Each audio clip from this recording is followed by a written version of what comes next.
অম্বুবাচীৰ আজি দ্বিতীয় দিন।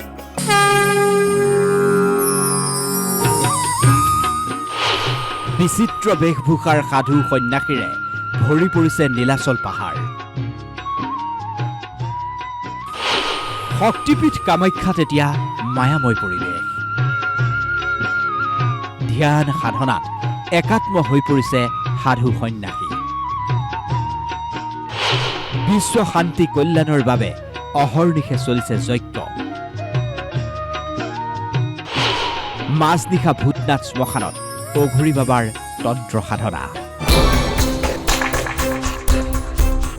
অম্বুবাচী মহাযুগৰ দ্বিতীয় দিন এনেকুৱাই মায়াময় পৰিৱেশ কামাখ্যা।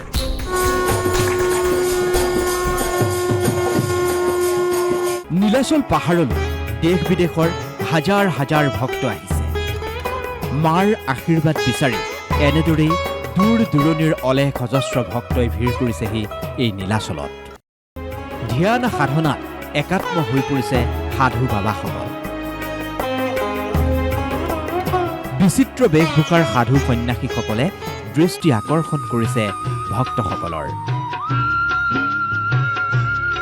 সৌন্দৰ্য চৰ্চাৰ পৰা আধ্যাত্মিক চেতনালৈ মানুহৰ জীৱন কেনেকৈ পৰিৱৰ্তন হয়। অম্বুবাচীলৈ অহা বিভিন্নজন সাধু অঘৰী সন্যাসীয়ে নিজৰ কাহিনী ক'লে DY 365ৰ সন্মুখত। हम उज्जैन से आए हैं और माँ भगवती की बहुत बड़ी असीम कृपा है। हमारे देश की प्रकृति है, यहाँ से उत्पत्ति स्वरूप है, जगत जननी है वो। यहाँ हम 15 साल से आ रहे हैं। हम जितना नागा साधु है, जगत कल्याण के लिए, जगत सुखी रहे, संसार सुखी रहे, कल्याण होए, अच्छा संसार चले, दुख दरिद्र दूर है, माँ का दरबार में ये प्रार्थना अपना है। শিলচৰৰ এগৰাকী বিউটিচিয়ান, এতিয়া তেওঁ সন্যাসী। কিদৰে সলনি হ'ল জীৱন সেয়াও ক'লে DY 365ৰ সন্মুখত। একচুৱেলি আমাৰ এইটো বংশ পৰম্পৰা হয়। আমি যেতিয়া বিউটিচিয়ান আছিলোঁ তেতিয়াও মই প্ৰথম দীক্ষা আমাৰ আছিলে ৰামকৃষ্ণ মিছনৰ পৰা।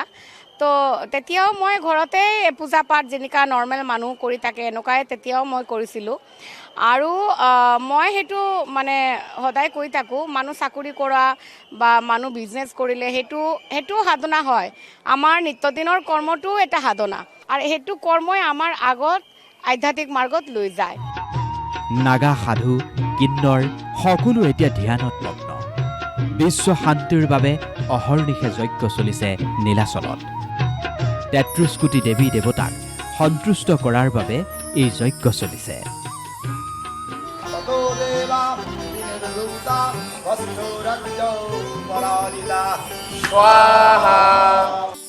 প্ৰচণ্ড গৰমত খোজ কাঢ়ি ভাগৰ লগা নাই ভক্তসকলৰ। এয়াই মাৰ মহিমা, তেনেদৰেই ক'লে ভক্তসকলে। লাখ লাখ ভক্তই 2টা দিনত পৰিক্ৰমা কৰিছে মন্দিৰ চৌহদ। বহুত ভাল লাগিছে। এইবাৰ মই প্ৰথম আহিছোঁ, কিন্তু আহি খুবেই ভাল লাগিছে পৰিৱেশটো। মানে খুব ভাল লাগে, মানে এনেকুৱা যেন মাৰ এটা শক্তি এটা পাওঁ। ঘৰত থাকিলে ভাবোঁ নোৱাৰিম আহিব, ইমান খোজকাঢ়ি কাঢ়ি, तथापि जन माय आने आरो। देखिए, अनुभव ये है कि ये एक प्रत्यक्ष पीठ है और इस कलयुग में यदि शक्ति पीठों की गणना किया जाए 51 शक्ति पीठों में, तो ये प्रमुख है और इसीलिए इसको सृष्टि का आत्मपीठ कहा गया है। সঁচাকৈ ভাল লাগে ইয়ালৈ আহি। এটা মানে নিজৰে এটা মনটো পবিত্ৰ যেন আমি অনুভৱ হয়। আহি পেলাই আমি যিখিনি কথা মনতে ভাবিছোঁ সেইখিনি আমি মানে সকলোৱে একেধৰণৰ কথাই জানো আমি ভাবোঁ, সেইটো এটা কথা নহয় জানো। এতিয়া সাধুসকল আহিছে, তেওঁলোকেও নিজৰ এটা আশা লৈ পেলাই আহিছে। ইফালে নিশাৰ ভাগত কামাখ্যা মন্দিৰৰ কাষতেই থকা ভূতনাথ শ্মশানতো এক মায়াময় পৰিৱেশ। বিভিন্ন প্ৰান্তৰ পৰা অহা অঘৰী বাবাই তন্ত্ৰ সাধনা কৰিছে এই ভূতনাথ শ্মশানত।